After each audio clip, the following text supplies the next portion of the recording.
네, 반갑습니다. 오늘은 우리 초심과정, 우리도 부처님 같이의 첫 번째 수업 날입니다. 기존에 처음에는 저희가 원래 절하는 법, 그 다음에 참선하는 법, 제가 이 두 가지를 가르쳐 주는데, 대략 여러분들한테 개인적으로는 설명을 했지만, 그는 좀 이따 절하는 법과 호흡법은 실수로 제가 참선하기 전에 잠깐 시범을 보이기로 하고, 간단하게 이론적인 내용은 절이 제가 한번 설명을 했죠. 우체투지와 우요삼잡 접종례하는 그 두 가지 방법을, 그 기원에 대해서 오늘은 잠깐 설명하고, 그다음에 불교란 무엇인가에 대해서까지 설명을 해보도록 하겠습니다. 오체투지는 5군데의 몸을 땅에 된다 그래서 오체투지라고 합니다. 아마 여러분들이 티베트 사람들이 카일라스 수미산을 순례할 때 땅에 엎드려서 아마 절하는 것을 보신 적이 있을 겁니다. 그걸 이제 오체투지라고 하고, 우리나라에서 행해지는 절은 그냥 약식으로 하는 거죠. 오체투지는 배를 땅에다 대고 길게 엎드려서 하는 게 오체투지의 원래의 의미라면, 우리나라에서는 그냥 섰다가 앉으면서 무릎을 꿇고 또 양 팔꿈치를 닫고 양 무릎을 닫고 이마를 다섯 군데가 땅에 닿는다 그래서 오체투지라고 하니까 약식으로 우리는 하고 있는 셈이 되죠. 이 기원은 원래 금강경에 보면은 전생에 연등불이라는 부처님이 계셨을 때, 그때의 석가모니 전생인데요. 장자였을 때입니다. 석가모니 부처님께서 장자였을 때, 이제 연등불이라는 그 당시에 부처님께서 그 나라에 오신다는 소식을 듣고, 모든 백성들이 부처님께 공양을 올리기 위해서 공양물을 저작거리에 나가서 다 사기 시작했습니다. 이 장자도 뒤늦게서 그 얘기를 듣고 저작거리를 나아갔지만 이미 물건이 다 동나고 아무것도 없었어요. 돈이 많았던 부자였음에도 불구하고 물건을 살 수가 없었죠. 근데 한 여인이 이제 꽃을 들고 부처님께 나아가는 모습을 보고 그 여인을 무조건 이제 불러 세웠어요.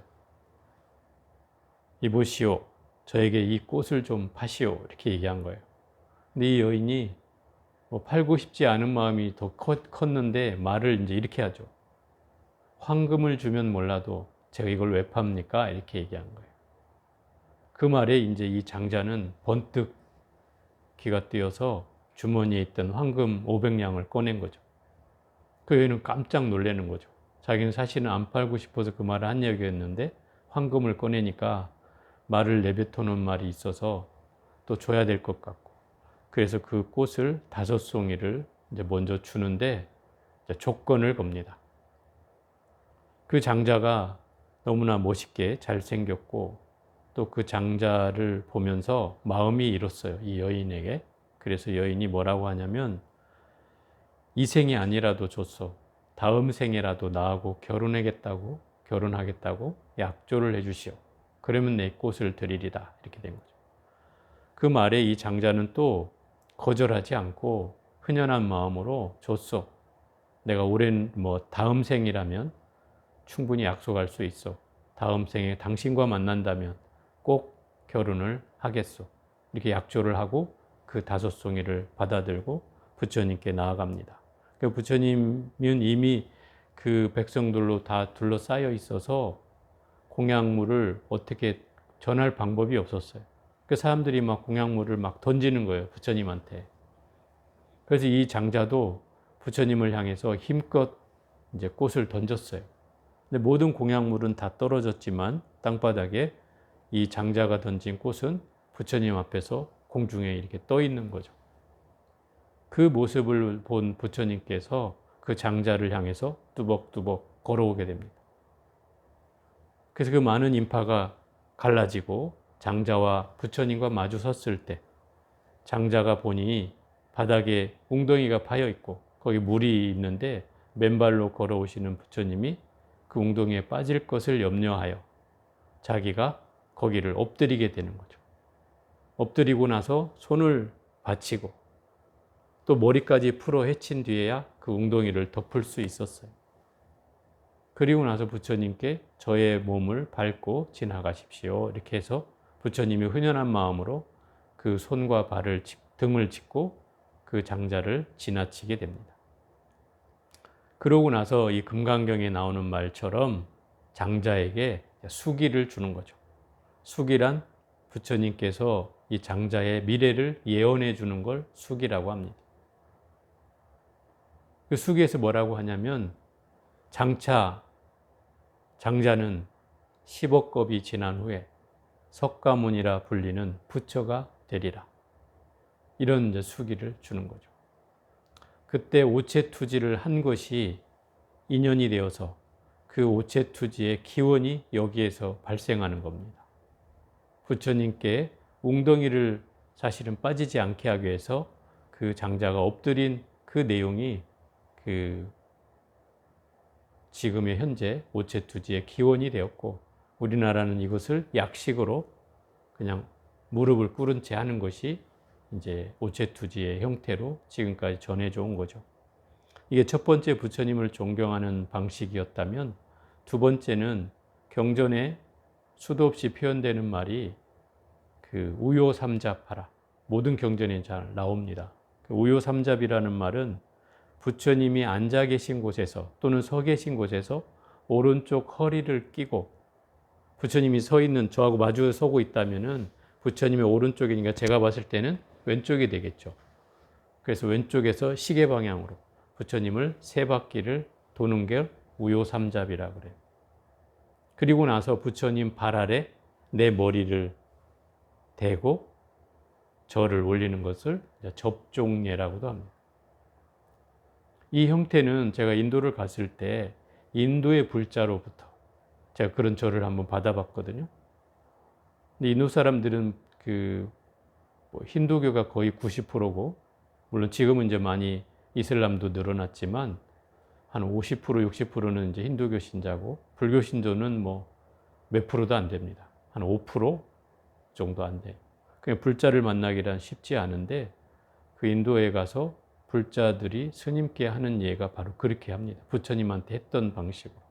서 있든 앉아 있든 그냥 머리를 땅에다가 갖다 대고, 그 땅이 아니죠. 발에 갖다 대고 이제 거기에 예를 표하는 것을 접종례라고 합니다. 이런 방식으로 행하는 게 두 번째 부처님한테 존경하는 방식이죠. 그래서 저희 절에서는 이제 이 방식으로 그냥 앉았다 일어났다 하지 않고 앉아서 절을 3번 올리거나 부처님께 7번 하거나 하는 방식으로 절을 올리고 있습니다. 물론 이 우요삼잡이라서 3번 하기도 하는데, 유마경 같은 데는 우요칠잡이라고도 합니다. 7잡은 7바퀴를 돈다는 뜻이죠. 3바퀴나 7바퀴를 도는 건 부처님한테 존경하는 표시이기도 하고, 또 7바퀴라고 하는 것은 또 부처님을 뭐 이렇게 뭡니까? 육도윤회를 벗어난 존재로 우리가 여겨서 7번을 하는 이유는 거기에도 있고, 또 우리가 절을 7번 올리는 이유는 뭐 7불에 대한 예경이기도 합니다. 이런 의미로 이제 절을 올리는 겁니다. 그리고 참선을 할 때는 저희는 이제 여기서 나무불이라는 이름으로 호흡할 때 들숨으로 시작하든 날숨으로 시작하든 나무불 호흡에 실어서 이제 집중을 하게 되는데, 이 호흡법은 제가 좀 이따가 실습으로 보여드리도록 하겠습니다. 제일 첫 번째 장이 이제 불교란 무엇인가, 이겁니다. 실습하는 거 빼놓고는 이론적으로는 불교란 무엇인가가 제일 중요한 내용인데, 제가 이 말씀을 드릴 때마다 사실은 제일 어려운 제목이 저는 이 불교란 무엇인가라는 제목입니다. 왜 어려운가를 제가 생각해 보니까 한편에 이런 생각이 들더라고요.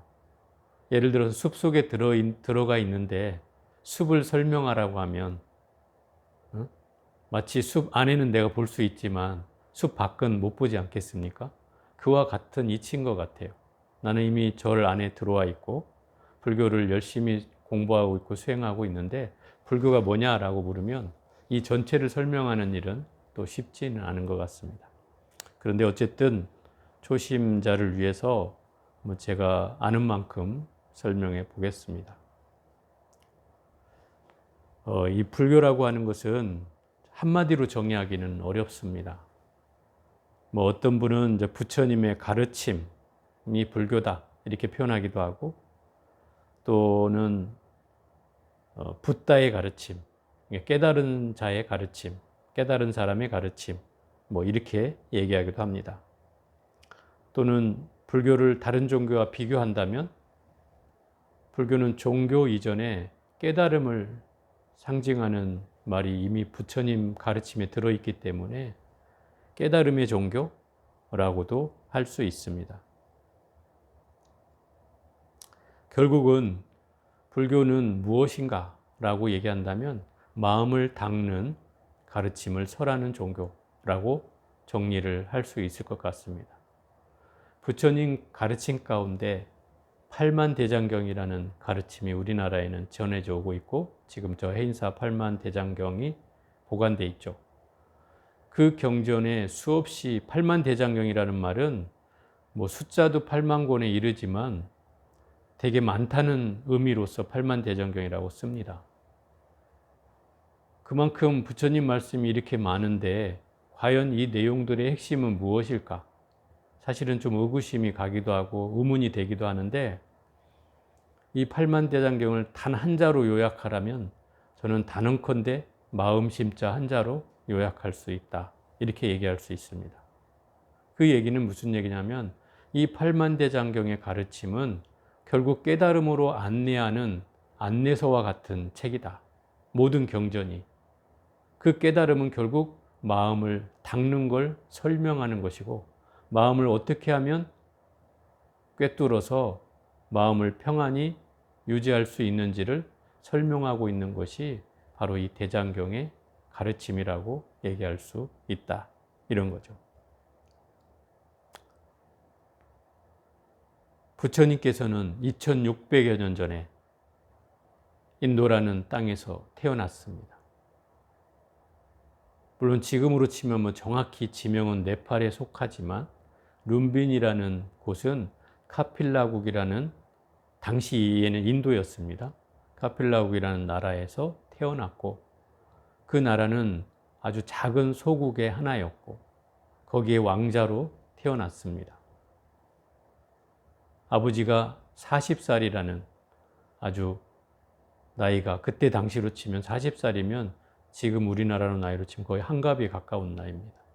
그런 나이에 아이를 낳았고 그 마야 부인도 그래서 결국 낳은 지 일주일 만에 돌아가시고 부처님은 그 이모인 마하파자 파티라는 이모에 의해서 길러지게 되죠.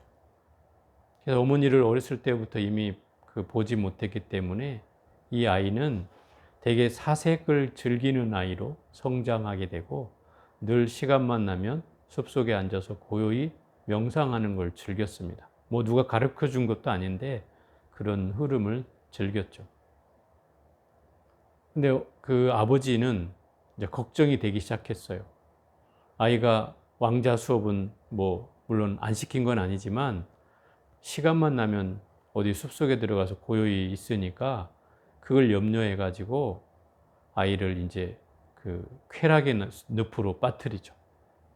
그래가지고 결혼하기 전에 이미 삼시전이라는 궁궐을 봄하고 가을에 지낼 수 있는 그 궁전, 또 겨울에 지낼 수 있는 궁전, 여름에 지낼 수 있는 궁전을 지어줘서 거기에다 시녀들을 불러서 붙여가지고 날마다 이제 춤추고 술 마시고 노래하는 막 이런 밤으로 이제 보내게 되는 거죠. 그 어린 나이에 그걸 경험하면서 보통 사람은 그 쾌락의 늪에 빠지겠지만 이 왕자는 그 환멸을 느끼기 시작합니다. 인간에 대한 환멸.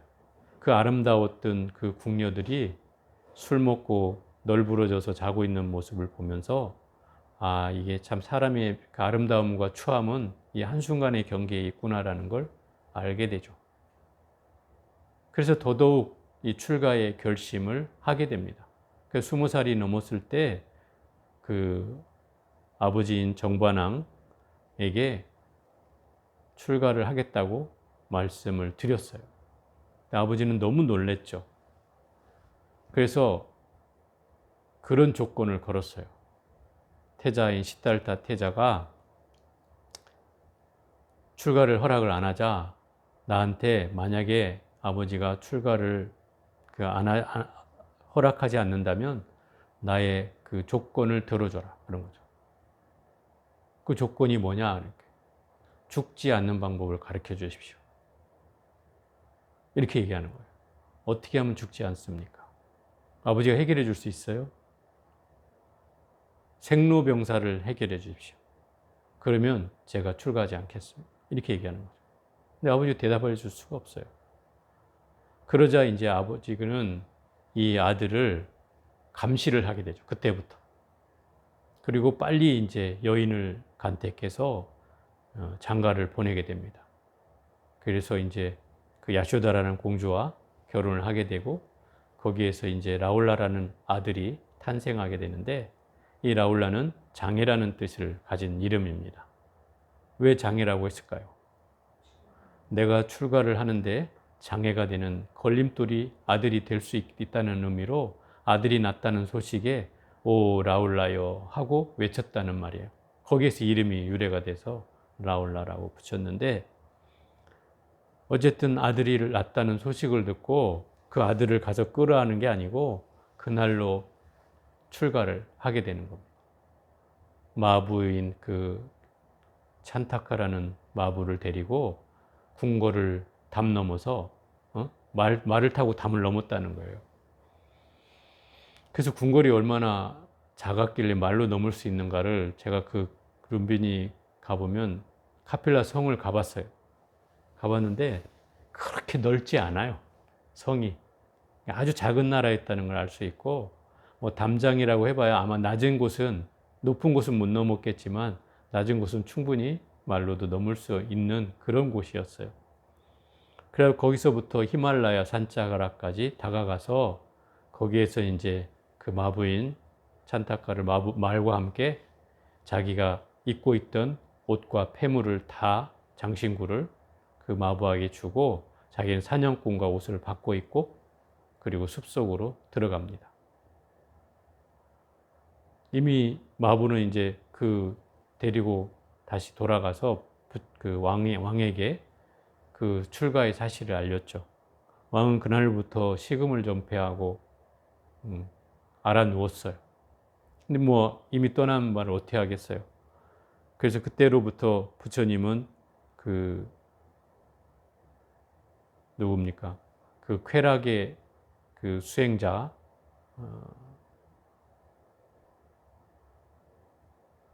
우따가라마푸타인가? 예, 거기 스승을 만나서 정진을 통해서 깨달음을 얻는 방법을 통하는 이제 수행자를 만났는데 이 수행자의 한계는 선정주의자라고 이름이 불려지는 분이었는데 이게 선정을 하고 있으면 이제 쾌락을 거기에서 고요해지는 쾌락을 얻으면 그것만을 목적으로 하는 사람이었어요.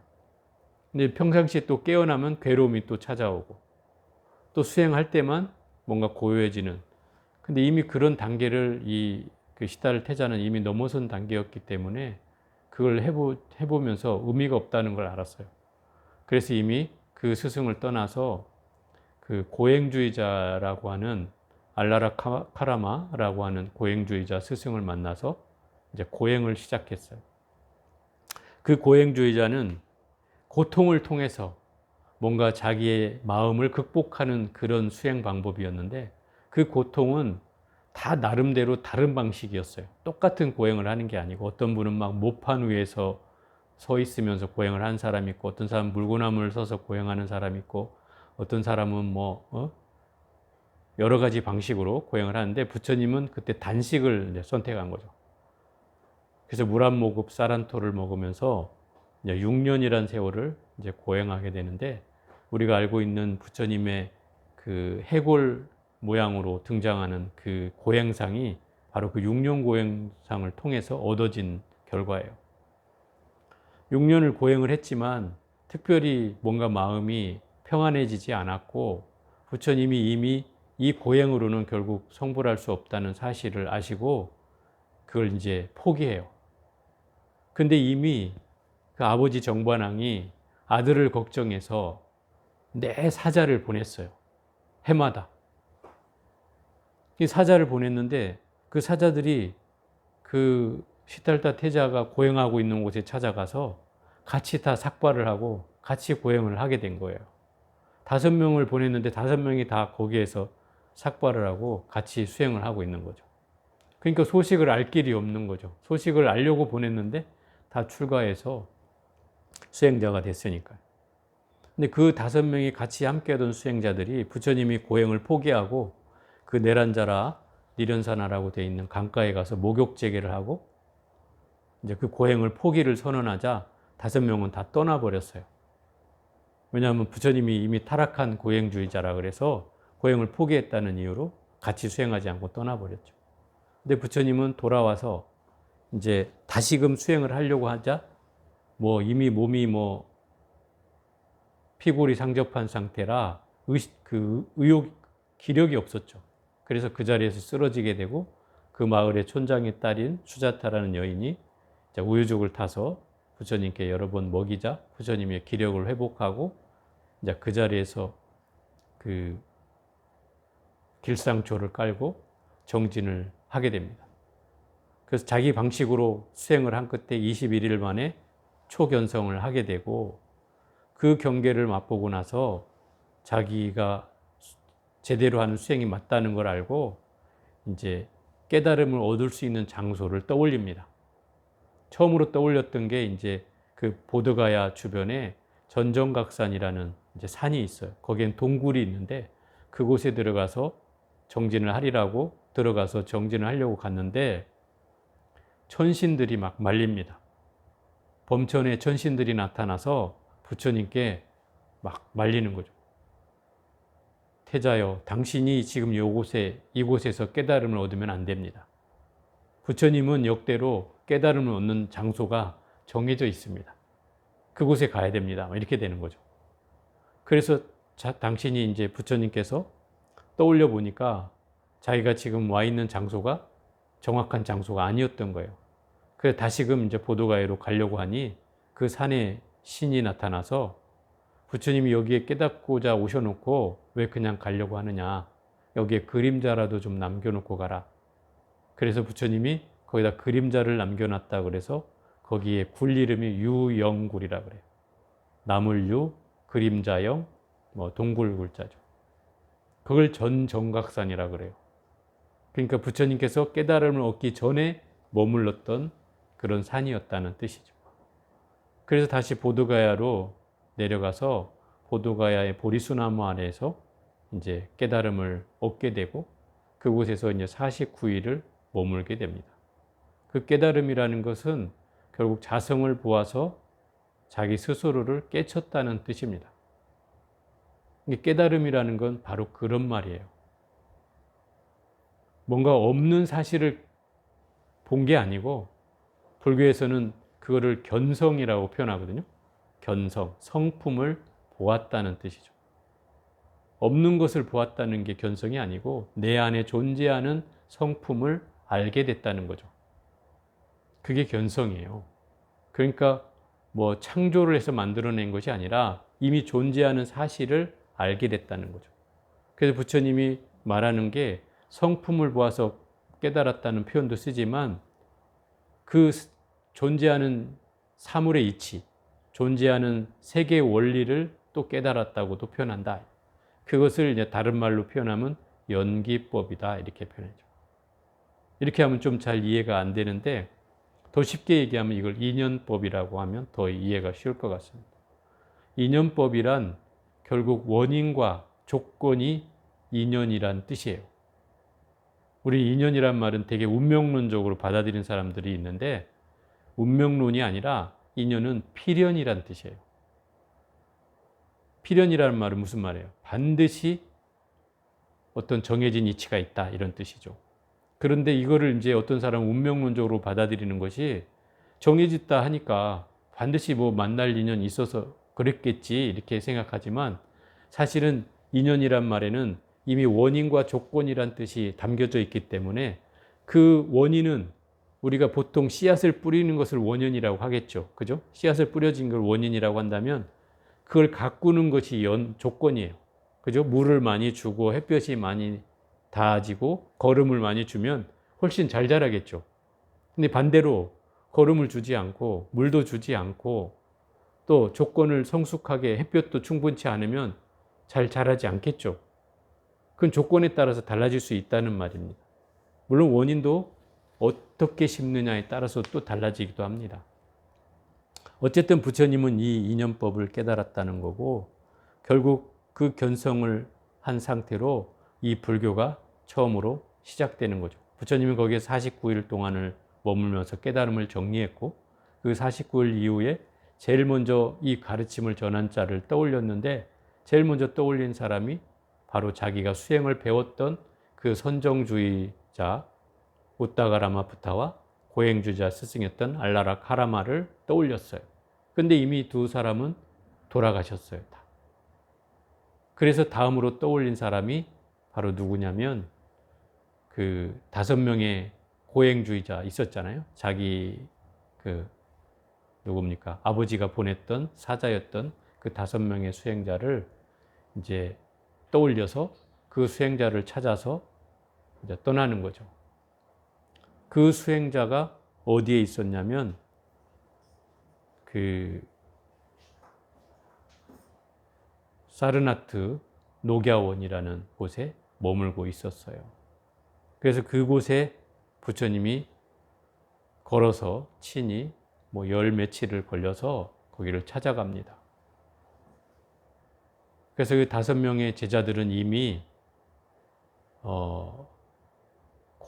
타락한 고행주의자라고 여기고 떠났기 때문에 시달타자 태자가 오는 걸 반기지 않겠죠. 그래서 부처님이 저 멀리서 오는 걸 보고 이 5명의 그 고행주자들이 그렇게 얘기하는 거예요. 저희 부처님이 오는데 우리 태자가 오는데 아는 체 하지 말자. 저 타락한 수행자하고 우리는 같이 수행할 수가 없다. 이렇게 여기고 부처님이 나타나도 서로 인사를 않기로 약속을 했는데 부처님이 나타나자 이미 전에 그 시달타 태자가 아니었어요.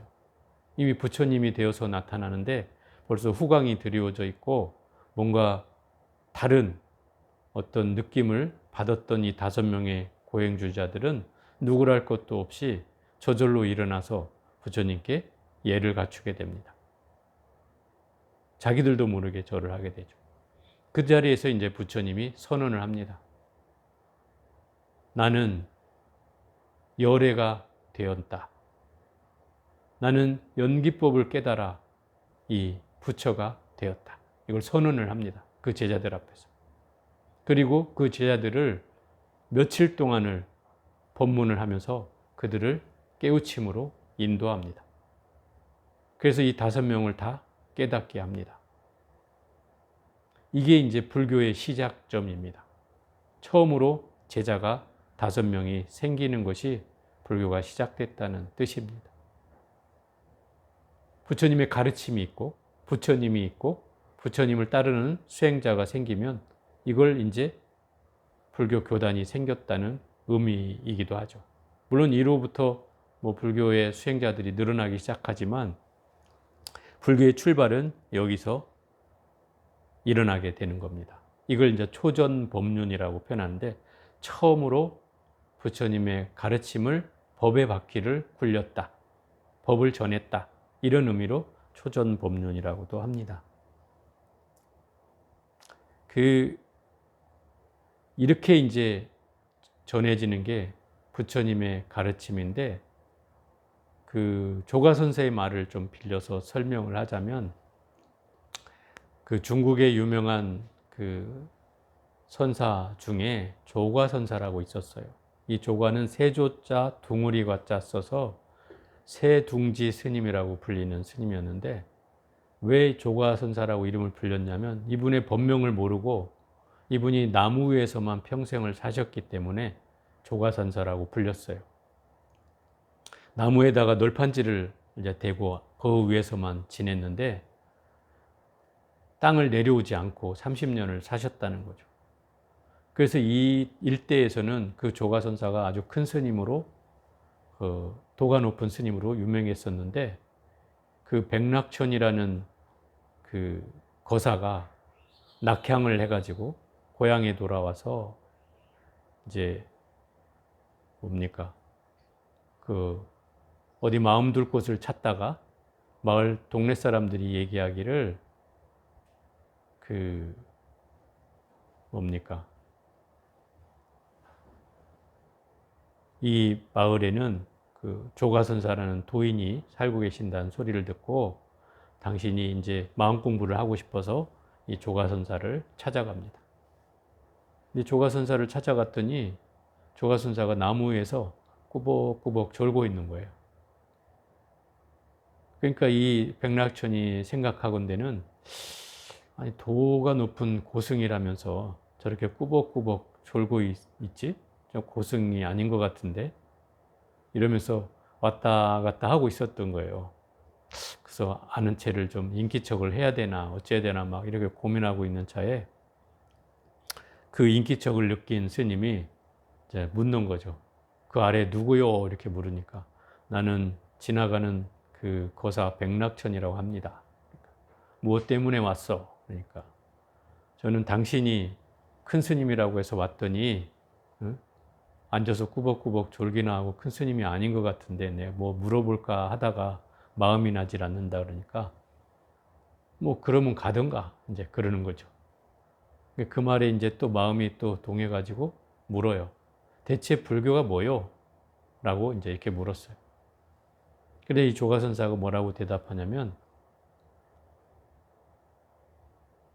나쁜 짓 하지 말고 착한 일 하는 게 불교지. 이렇게 얘기하는 거예요. 그러니까 그 말을 들은 이 조가선사가 아니 그 백낙천이라는 분이 아니 그건 3살 먹은 애도 아는 얘기 아닙니까? 아 도인이라는 사람이 그거밖에 안 됩니까? 이렇게 얘기했죠. 그 말이 떨어지기가 무섭게 이 조가선사가 그러죠. 무슨 3살 먹은 아이도 알기는 쉽지만 80 먹은 노인네도 행하기는 어렵네. 이렇게 얘기를 하죠. 여기에서 이제 이 백낙천이가 한 깨달음을 얻게 되는데 좀 더 자세히 설명해 주시오. 이렇게 된 거죠.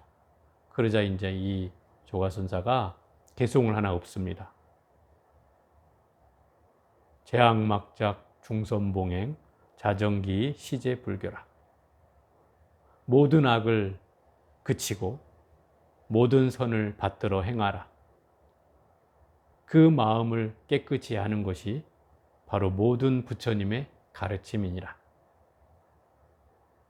이게 불교를 한마디로 요약한 거예요.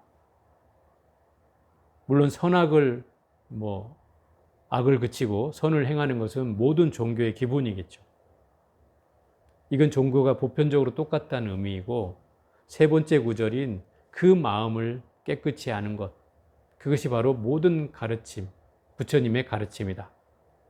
모든 부처님이 공통적으로 하신 말씀이 바로 마음을 청정히 하는 것, 깨끗이 하는 것. 그것이 불교의 핵심적인 뜻이다, 특징이다 이렇게 얘기할 수 있겠죠. 마음을 청정히 한다는 것은 결국 마음을 지켜보지 않고는 되지 않는 일입니다. 마음을 어떻게 깨끗이 하죠? 마음을 깨끗이 하려면 그 마음이 어떤 생각을 하고 어떤 말을 하고 어떤 행위를 하는지를 지켜봐야만 한다 이 말이에요. 그 지켜보지 않으면 결코 불교를 공부한다라고 할 수 없겠죠. 그래서 불교란 정의를 내린다 그러면 마음을 실천해야 그게 불교인 거죠. 마음만 알면 그건 모든 사람은 그렇게 할 수는 있어요. 그렇지만 그걸 실천해내지 않으면 그건 불교가 될 수가 없는 거죠. 그래서 어떤 학자들은 불교를 철학이라고 얘기하는 사람도 있어요. 근데 저는 그걸 말을 거부합니다. 그건 틀렸다고 하죠. 왜? 부처님은 모든 사람에게 깨달음을 얻는 방법을 가르쳐 준 거예요.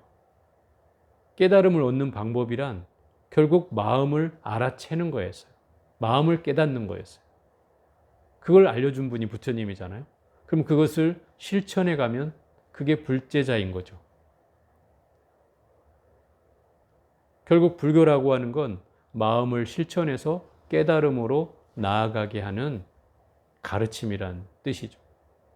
그러니 우리는 그 부처님의 가르침을 실천해서 마음을 찾아가는 겁니다. 그게 우리가 해야 될 불교의 저는 의미와 뜻이 아닌가 이렇게 생각을 해봅니다. 그래서 결국 이 수행이라는 것이 불교하고는 아주 똑같이 맞닿아 있는 말이어서 결국 불교를 믿는 자는 마음을 수행해서 깨달음으로 나아가는 과정을 행해가야 되는 것이 가장 중요한 요소다. 그런데 오늘날 이제 불교를 믿는 사람들이 좀 더 이런 방식으로 나가기보다는 뭔가 기복적이고 또 뭔가 부처님께 바라고 비는 방식으로만 이제 불교를 이해하고 있는 분들이 있어서 그것은 불교에 대한 이해가 아직 부족하지 않나 생각을 하게 되고 또 그런 방식의 이해가 있는 사람이라면 다시금 이 마음을 깨닫는 방식으로 전환이 돼야 되겠다. 그럼 어떻게 해야 마음을 깨달을 수 있는가라고 하는 부분은 점차 우리가 과정을 한 5주 정도는 5, 6주 정도는 이제 불교의 기본적인 뼈대가 되는 교리의 이해, 처음 불교를 접한 사람들을 중심으로 해서 이 이해를 5, 6주 정도 하고 나머지 5, 6주는 선에 대한 기초, 참선을 하기 위한 수행의 기초적인 이론을 배우는 과정으로 이 12주가 진행될 겁니다. 그래서 오늘 첫 시간으로 바로 불교란 무엇인가? 이것을 우리가 제대로 정립해야만이 모든 상황을 맞닥뜨려서 할 수가 있기 때문에 이걸 제일 처음 말씀을 드립니다. 자, 오늘은 여기까지 보겠습니다.